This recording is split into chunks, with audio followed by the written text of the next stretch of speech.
اور میں آپ کو یہ مثال دیتا ہوں کہ کارٹیلز کا کیا سچویشن ہے. ہر ملک میں ریگولیٹرز ہوتے ہیں. ریگولیٹرز کا کام ہوتا ہے کہ پبلک کے انٹرسٹ کو پروٹیکٹ کرنا. جو بھی ریگولیٹر ہوتا ہے وہ مثلا کمپٹیشن کمیشن ہے, اس کا کام ہے مونوپلیز کو روکنا اور آرٹیفیشلی جو ہورڈنگ کر کے قیمتیں اوپر بڑھا دیتے ہیں, عوام کا انٹرسٹ پروٹیکٹ کرنا. جس طرح SCCP ہے, جس طرح اسٹیٹ بینک ہے, یہ سب ریگولیٹرز ہیں. میں نے ریگولیٹرز کی میٹنگ بلائی.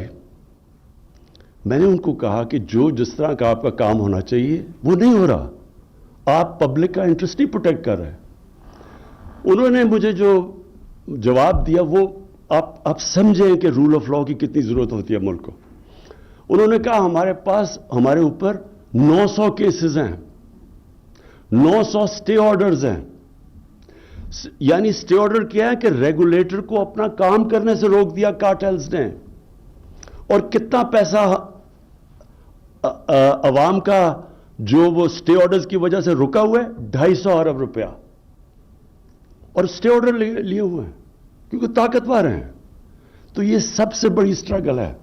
اور مجھے سب سے زیادہ خوشی ہوئی کہ میں نے فائنلی کنونس کر لیا جتنے صوبے ہمارے نیچے تھے کہ ہم ہر خاندان کو سیکیور کریں ہیلتھ انشورنس دے کے. یونیورسل ہیلتھ انشورنس آج یہ ڈیولپڈ ممالک کے اندر بھی یونیورسل ہیلتھ انشورنس نہیں دیتے. اگر وہ انشور اپنے آپ کرتے ہیں تو پریمیم دیتے ہیں. یہاں ہم نے اتنی بڑا قدم اٹھایا ہے کہ ہر خاندان کو ہم نے ہیلتھ انشورنس دے دی 10 لاکھ کی اپنے صوبوں کے اندر جدھر ہماری گورنمنٹس ہے. بلکہ سوائے سندھ کے سارے صوبوں کے اندر اس وقت ہیلتھ انشورنس کا سلسلہ چل چکا ہے. اور انشاءاللہ مارچ تک ہر خاندان کے پاس ہیلتھ انشورنس ہوگی.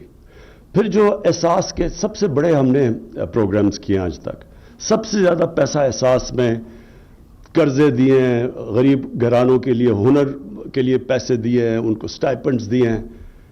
اب یہ جو احساس راشن ہے یہ دیا ہے. اب یہ جو گھروں کا پہلی دفعہ پاکستان میں جو تنخواہ دار طبقہ ہے, جو نچلا طبقہ ہے, وہ اپنا گھر لے سکتا ہے, خرید سکتا ہے. جتنا وہ کرایہ دیتا ہے وہ قسطیں دے کے. اب وہ کانسیپٹ پہلی دفعہ پاکستان میں شروع کر دیا ہم نے. بڑی مشکل سے سارا اس کو اس طرف لے کے آئے ہیں. یعنی جو بینکنگ سسٹم تھا وہ قرضے نہیں دیتا تھا عام لوگوں کو, تنخواہ دار کو. ہمارے میں پاکستان میں 0.2% مورگیج فائنینسنگ تھی. انڈیا کے اندر بھی 10% ہے. یورپ امریکہ میں 80% سے اوپر ہے. ملیشیا میں 30% ہے. پاکستان میں 0.2% تھی. یعنی کیش ہے تو گھر بناؤ. تو یہ جو پہلی دفعہ شروع ہوا ہے اور ماشاءاللہ بڑی تیزی سے ٹیک آف کر رہا ہے, بینکس پوری شرکت کر رہے ہیں, ان کو ہم نے انسینٹیوائز کیا, تو پھر اپنا گھر بھی ہوگا. پھر ایجوکیشن سسٹم, موجودہ آپ نے ابھی بات کی. دیکھیں ایجوکیشن سسٹم وہی ایک قوم بناتا ہے. ہمارا ایجوکیشن سسٹم میں جو کلونیل ایجوکیشن سسٹم تھا, انگلش میڈیم, وہ تو تھوڑے سے لوگوں کو انہوں نے بنایا تھا جن کے ذریعے انہوں نے ساری ہندوستان کے اوپر حکومت کی تھی. تو وہ سسٹم بجائے ہم سنتھسائز کرتے, ایک نیشنل کریکولم بناتے.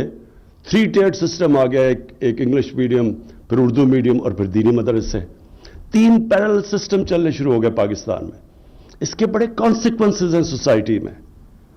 کبھی بھی سوسائٹی کے اندر اس طرح کی آپ 3 ٹیئر سسٹم نہیں کرتے. اور اس کے اندر بھی کلاس آ گئی. سب سے پیسے والے اوپر, اس کے بعد نچلے, اور پھر جو سب سے ڈپرائیوڈ قیدوا تھے وہ تیسرے ٹیئر میں چلے گئے. اس کے بڑے کانسیکوینسز ہیں. 25-26 لاکھ بچے دینی مدرسے میں, کوئی 3.25 کروڑ بچے اس میں اردو میڈیم میں, اور 8 لاکھ بچے انگلش میڈیم میں. تو یہ سسٹم ایک تو اس بالکل ناانصافی کے اوپر بلٹ ہے. ہم ایجوکیشن اپارٹھائڈ پیدا کر رہے ہیں, پھر 3 ڈفرنٹ کلچر بنا رہے ہیں. قومیت کیسے آئے, ایک ملک ایک طرف کیسے جائے؟ تو پہلی دفعہ اور بڑی مشکلوں سے ہم نے ایک نیشنل کریکولم کلاس 5 تک لے کے آئے ہیں کہ کور سلیبس, کور کریکولم سب کے لیے ایک ہی ہے کلاس 5 تک, اور اس کے بعد انشاءاللہ اوپر لے کے جائیں گے. جو چیلنج ہے پاکستان کا, وہ ہے رول آف لا. یہ کوئی بھی دنیا کا آپ ملک دیکھ لیں, وہ خوشحال ہو ہی نہیں سکتا رول آف لا کے بغیر.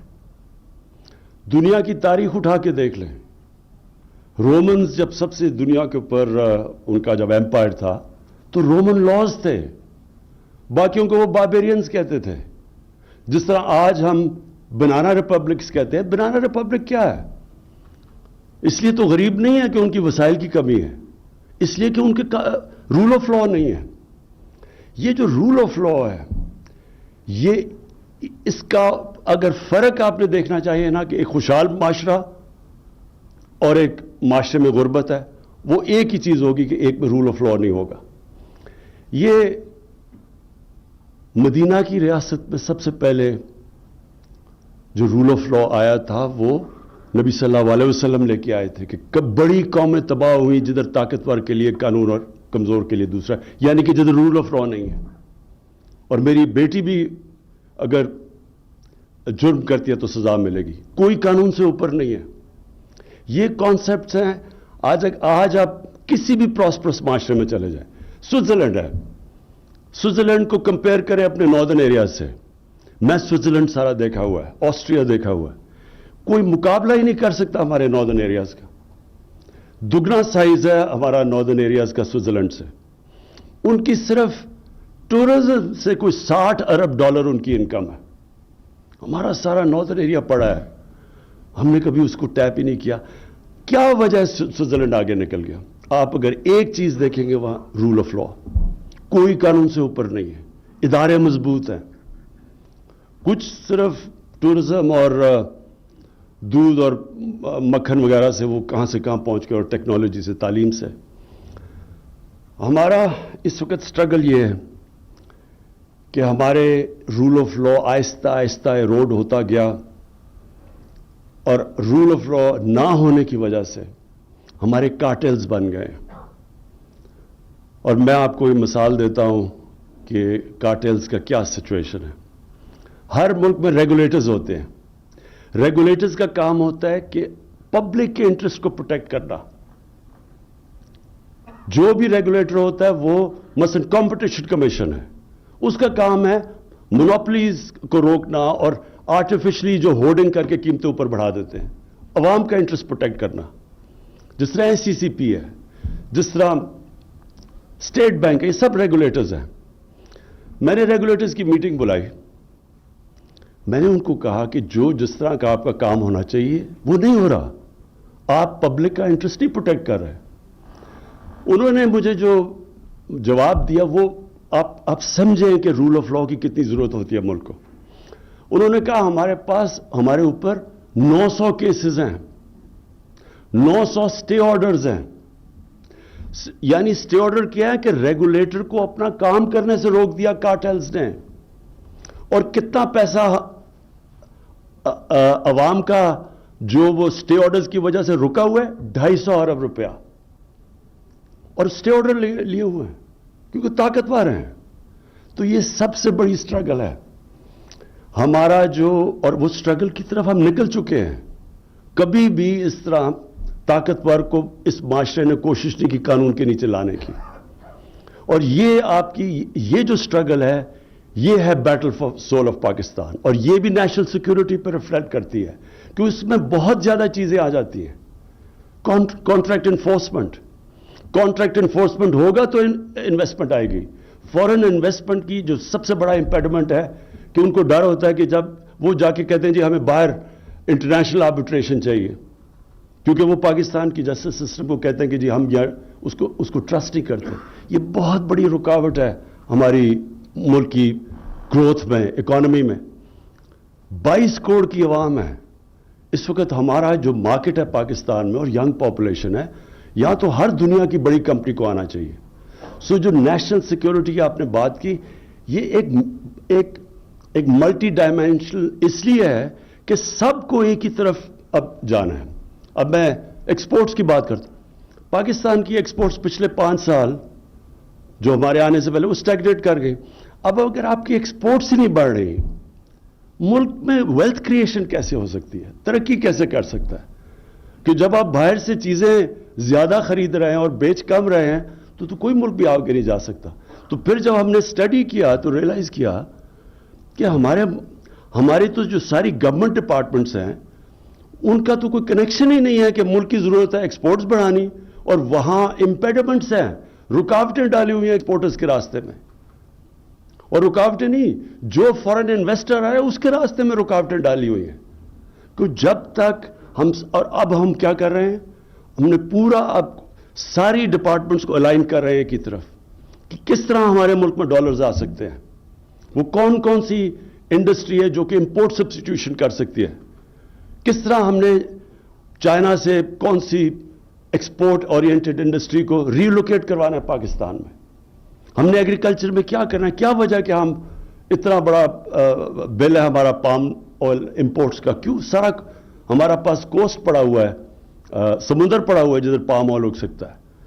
یعنی یہ کبھی بھی چیزیں نہیں ہم نے سوچی کہ ہم کس طرح اپنے ملک میں اپنی ایکسپورٹس اور اپنی یہ جو کرنٹ اکاؤنٹ کا جو باٹل نیک آتا ہے اس کو کیسے دور کر سکتے ہیں. آئی ٹی ایکسپورٹس صرف تھوڑے سے انسینٹیوز دیے اور آئی ٹی ایکسپورٹس 70% بڑھ گئی ہیں اور سب سے تیزی سے بڑھ رہی ہیں, اور سب سے جو فیوچر ہے وہ ٹیکنالوجی میں. کہنے کا مقصد یہ ہے کہ ہم نے جو یہ نیشنل سیکورٹی پالیسی لے کے آئے ہیں یہ آل انکمپسنگ ہے. اس میں چیلنجز بھی آگے کیا ہیں, پانی کا بڑا چیلنج ہے. پہلی دفعہ گورنمنٹ 10 نئے ڈیمز بنا رہی ہے, اور انشاءاللہ اس کو ہم نے ڈیکیڈ آف ڈیمز بنایا ہے کہ ہم اپنے آپ کو پانی سیکیور کرنے کے لیے یہ جو ہماری ڈیمز ہیں یہ 10 سال تک کمپلیٹ ہو جائیں گی, جس سے واٹر ریزروائر بڑھ جائے گا, جس سے ہماری فوڈ سیکیورٹی کو امپیکٹ آئے گا. دوسرا کلائمیٹ چینج, یہ ایک بہت بڑی تھریٹ ہے. پاکستان ونربل ہے, ان 10 ملکوں میں سے ہے جو سب سے زیادہ ونربل ہے کلائمیٹ چینج کے لیے. اور مجھے فخر ہے کہ ہمیں دنیا اب اکنالج کرتی ہے کہ ہم ان ملکوں سے جنہوں نے سب سے زیادہ آگے پروگریس کر رہے ہیں کلائمیٹ چینج کی طرف, کلائمیٹ چینج کے ایفیکٹس کو میٹیگیٹ کرنے کی طرف. یہ بھی نیشنل سیکیورٹی کا حصہ ہے. اور فائنلی جو ہماری ڈیولپمنٹ کی جب انکلوسو کی ہم بات کرتے ہیں تو ہم ایک تو یہ کرتے ہیں کہ ہمارا جو نچلا طبقہ ہے اس کو ہم نے اوپر اٹھانا ہے اور اس کی پوری کوشش ہے, لیکن ساتھ ساتھ جو ہمارے علاقے پیچھے رہ گئے ہیں, بلوچستان پیچھے رہ گیا, ہماری نیشنل سیکیورٹی کے لیے یہ بھی بہت ضروری ہے کہ بلوچستان کی ہم ڈیولپمنٹ کے اوپر ایکسٹرا توجہ دیں جو ہم نے نہیں دی. ہمارا جو مرج ڈسٹرکٹس ہیں, فارمر قبائلی علاقہ ہے, اس کے اندر جو اکنامک انڈیکیٹرز ہیں, جو ہیومن ڈیولپمنٹ ہے, وہ بہت پیچھے رہ گئی ہے. یہ بھی بڑا امپورٹنٹ ہے کہ ان کو ہم اسپیشل پوری کوشش کریں کہ ان کو اوپر لے کے آئیں. جس طرح ایسٹ جرمنی پیچھے رہ گیا تھا, جب یونیفیکیشن ہوئی تو ایکسٹرا پیسہ خرچ کیا گیا ایسٹ جرمنی کے اوپر کہ ان کو ان کی اسٹینڈرڈ آف لیونگ اوپر لے کے آئیں. تو اس لیے, اور اس طرح گلگت بلتستان اس کا ایک لمبو میں تھا, ان کا سٹیٹس ہی وہاں بڑی ڈسکنٹینٹ پیدا ہو رہی تھی, تو اس کا ہم نے پروونشل سٹیٹس کیا تاکہ وہ بھی ایک اپنے آپ کو فیل کرے کہ ہم بھی پاکستان کا حصہ ہے. سو ہم جو ڈیولپمنٹ کی انکلوسیوٹی کی بات کر رہے ہیں وہ صرف نچلے طبقے کو اوپر نہیں لانا, بلکہ وہ علاقے جو پیچھے رہ گئے ان کو بھی ہم نے ساتھ ڈیولپ کرنا اور ان کے اوپر پوری توجہ دینی ہے. میں آخر میں پھر معید آپ کو اور آپ کی نیشنل سیکورٹی ڈویژن کو خاص طور پہ خراج تحسین پیش کرتا ہوں کہ آپ نے بڑی محنت کی اور ایک ایسی ڈاکیومنٹ پروڈیوس کی ہے اور نیشنل کنسنسس ڈیولپ کر کے جو ساروں کو اب اورینٹیٹ کر رہی ہے آل انکمپسنگ نیشنل سیکورٹی کی طرف. شکریہ.